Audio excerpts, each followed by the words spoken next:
անգամը դատվել չի դատ։ Ասես մեծ թափով բերին լցրին այդ երկիր ու արդեն քանի երրորդ սերունդ է եւ դեմոգրաֆիայի Ֆրանսիայում ֆրանսիացին 38%-ն է։ Իրանց դեմոկրատական օրենքներից օգտվելով էլ չադրան փակ դեմքը պասպորտի մեջ նկարով ասում է բաց տենամ սահման պետք է ասում է փախար ասում։ Այս ինչ Կոնստիտուցիա այս ինչ օրենքով իրանք ունեմ եւ այլ։ Ես այս ինչ որ ասում եմ իմ դիտարկումը իր հերթին, բայց շատ լավ ընկեր ունեմ Նիկոլան,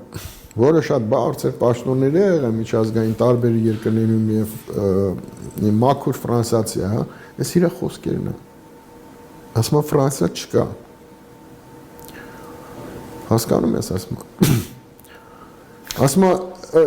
զանգել է ինձ, ասում տեսար աշխարհի չեմպիոնատը, ասում հա, ասում մի հատ սպիտակ կար, ասում մեր մեծ ֆրանսիացի կար, ասում մեր հավաքականի մեջ սա սև էին, հիշում ես Պետրանց մի քանի 4-6 տարի առաջ էր, կար Գրիզմանը, մի հոգի կարծեմ, չէ, այն էլ Գրիզման ֆրանսիական ազգանուն չի, հետ էլ ուրեմն անցավ, ասում է, դու հասկանում ես ինչ է կատարվում, եւ դա կոչվում է ազգային հավաքական, եթե մենք այս ճանապարհով ենք գնալու, ապա այդ ձեր ասած լուրջ պետությունները արդեն խրխռոցի վրա են։ Պարոն, ավարտում ենք, եթե էպոսը վերցնում ենք որպես մեր էպիկական կամ, չգիտեմ, մեր արարման, աշխարհի արարման, հայերիս ինքնության այսպես բան, սկզբնաղբյուր, ինչ եղավ վերջում։ Մերը փակվեց Ագրավախարում։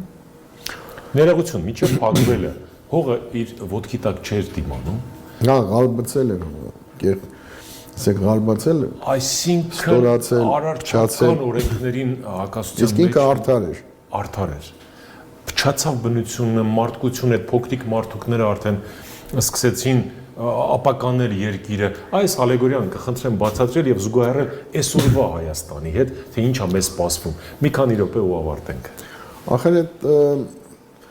մի քանի ձևով կարելի է մեկնաբանել, արդյոք մենք իրանք ունենք ազատ ձևով մեկնաբանել, քանի որ ինքը տիեզերական էպոս է։ Այդ ամեն աստված աստեղատուն է։ Փոքր մերն էլ է աստեղատուն։ Ինքը Քիրոնի համաստեղությունն է։ Այդ տեղերը մերի դրան արձանագրությունը, որ արտականից թույլ տվեց ամբողջ խորենացու բոլոր